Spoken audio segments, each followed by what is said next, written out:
Hello everyone, कैसे हैं आप सब लोग। होप आप सब लोग बहुत अच्छे होंगे और मैं भी बहुत अच्छा हूं। आज हम बात करेंगे मेरी उस ड्राइंग के बारे में जिसको बनाने में मुझे 4 महीने का टाइम लगा था और Guinness book of world record में भेजने के बाद एडिशनल 3 महीने का टाइम लगा था। एज अ रिजल्ट उन्होंने मेरी एप्लीकेशन रिजेक्ट कर दी थी। ये उसकी मेल मैं यहाँ पे दिखा दूंगा, आप पॉज करके देख लेना।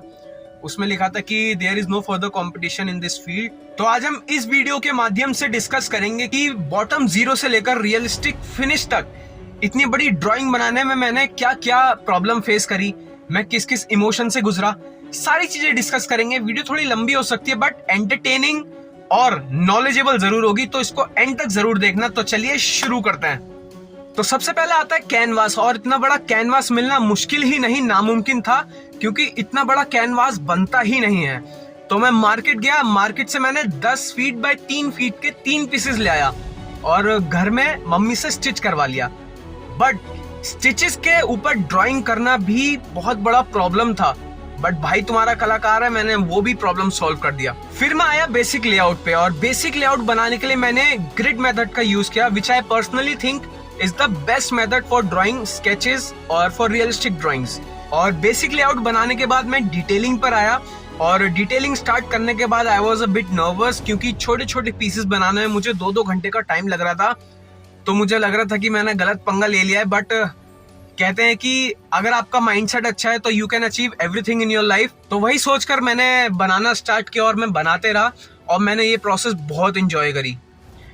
यहाँ पर मैं माता रानी का मुकुट बना रहा था, और स्टार्टिंग में मुझे बिल्कुल अच्छा नहीं लग रहा था because it was looking so dull, और मेरे पास जो रेफरेंस था वो भी बहुत ब्लर था, जिसकी वजह से मैं डिटेलिंग में नहीं जा पा रहा था। तो मैंने क्या किया, मैंने चारकोल यूज करा सो दैट इसका कॉन्ट्रास्ट थोड़ा उभर कर आए और ये थोड़ा अट्रैक्टिव लगे। तो जैसा मैंने सोचा वैसा ही हुआ। मुकुट वॉज लुकिंग सो ब्यूटीफुल, आप देख सकते हैं वीडियो में। जब माता रानी का मुकुट बनाना खत्म हो गया, उसके बाद मैंने उनका चक्र और उनका हाथ बनाना स्टार्ट किया। हाथ बनाना मेरे लिए बिल्कुल नया एक्सपीरियंस था इतने बड़े स्केल पर, but jewelleries banana was much more difficult. फिर उसके बाद वापस मैंने मुकुट में डिटेलिंग करी, मैंने मुकुट को बिल्कुल फिनिश किया। और इस मोमेंट पे जब आप होते हो कि पूरी ड्राइंग बची है और छोटे पीसेस बनाने में आपको 2-2 घंटे लग रहे हैं, तो आप सोचते हो कि बस जल्दी से जल्दी ये खत्म हो जाए, जल्दी से जल्दी ये बन जाए। But for me this was the only process I enjoyed the most, और ये मुझे बनाने में बहुत मजा आया। At the moment when you are drawing something, आपके दिमाग में काफी कुछ चल रहा होता है, आपका पास्ट, आपका प्रेजेंट, आपका फ्यूचर। आप बहुत कुछ सोच रहे होते हो उस टाइम पे, अच्छे हो चाहे बुरे, सारे थॉट्स आपके दिमाग में आते हैं, बट आप सारे थॉट्स की एनर्जी को अपनी ड्राइंग पे लगा देते हैं। तो ये बहुत अच्छा तरीका है अपनी एनर्जीज इस्तेमाल करने का और लाइफ में कुछ अचीव करने का, क्योंकि अगर आप इन एनर्जीज का इस्तेमाल करना सीख गए, आपके लिए लाइफ में कुछ भी डिफिकल्ट नहीं होगा।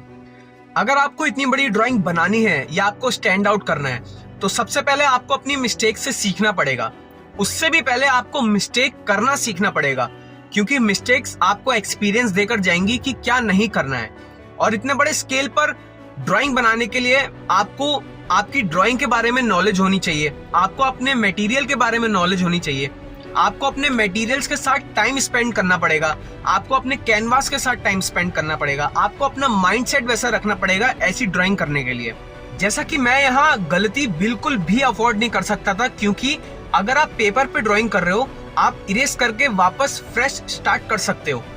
बट अगर आपका कैनवास एक कपड़ा है, आप उस पे इरेजर बिल्कुल यूज नहीं कर सकते, क्योंकि अगर आप उसको इरेज करोगे तो मटेरियल स्ट्रेच हो जाएगा, जिसकी वजह से उसमें रिंकल पड़ सकते हैं। तो मैं यहाँ गलती बिल्कुल भी अफोर्ड नहीं कर सकता था, बट मैंने इस ड्राइंग में इतनी बड़ी गलती करी थी कि मैं उसको वापस सही भी नहीं कर सकता था। तो इन फर्दर वीडियो में आपको दिखाऊंगा कि मैंने वो गलती क्या करी थी और मैंने उसको कैसे कवर किया था। इतने बड़े स्केल पर ड्राइंग बनाने में टाइम इसलिए लगता है क्योंकि मैंने हर एक पार्ट 3 लेयर में बनाया था। बेस लेयर, उसके बाद थोड़ी सी डिटेलिंग, फिर उसके बाद फाइनल फिनिशिंग। तो 3 लेयर में ये पूरी ड्राइंग मैंने कंप्लीट की थी, जैसा कि आप देख सकते हैं वीडियो में।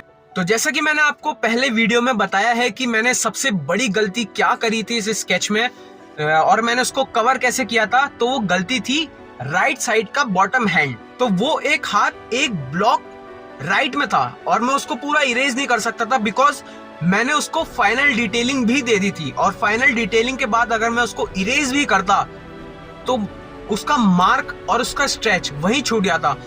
तो उसको कवर करने के लिए मैंने ज्वेलरीज का पोर्शन काट दिया और मैंने हाथ को वहीं रहने दिया, और उसके ऊपर मैंने माता रानी के हेयर्स डाल दिए थे so that it can cover a lot of portion. और वो उभर कर ऐसा आया कि वो एक्चुअली में वो हैंड वहीं पर है, but it was a really big mistake of me, क्योंकि मैंने ध्यान नहीं दिया और मैंने पूरा डिटेलिंग करने के बाद नोटिस किया कि ये हाथ पूरा एक ब्लॉक अंदर है। तो ये वो गलती थी और मैंने उसको ऐसे कवर किया था।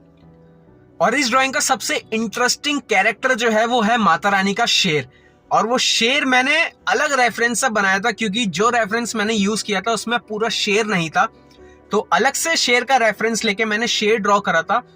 उसमें मैंने 5 लेयरिंग का यूज किया है, बेस लाइन और बेस लेयरिंग के बाद मैं प्रॉपर फिनिशिंग करता गया और आप देख सकते हैं मैंने कैसे लेट कर बना रहा हूं इसको।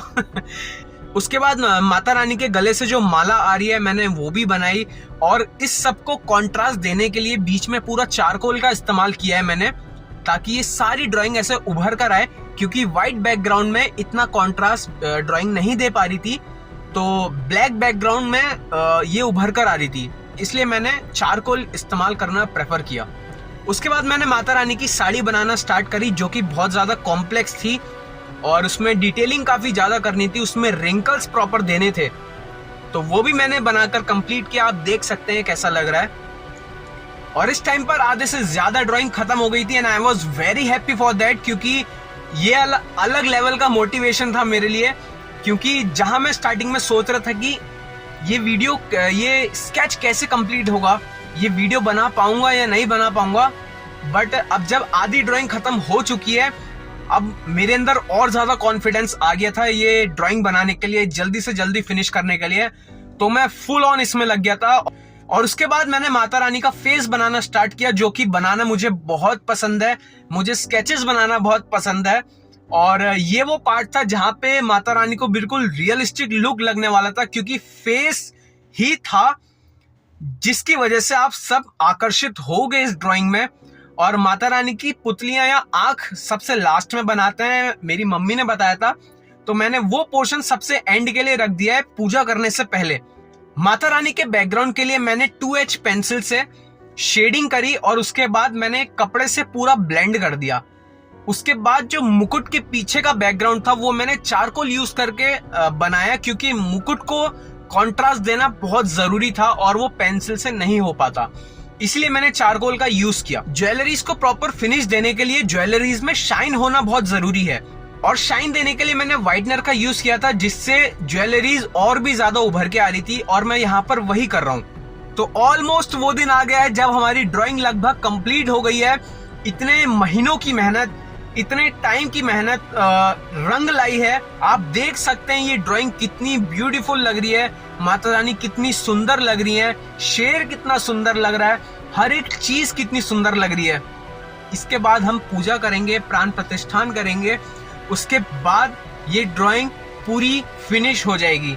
इस नवरात्रि के पावन पर्व पे मैं ये वीडियो शूट कर रहा हूँ और मैं ये अपलोड कर रहा हूँ, क्योंकि मुझे एक एग्जैक्ट टाइम नहीं मिल रहा था कि मैं कब अपलोड करूँ, और मुझे लगा ये सबसे अच्छा टाइम होगा वीडियो अपलोड करने का।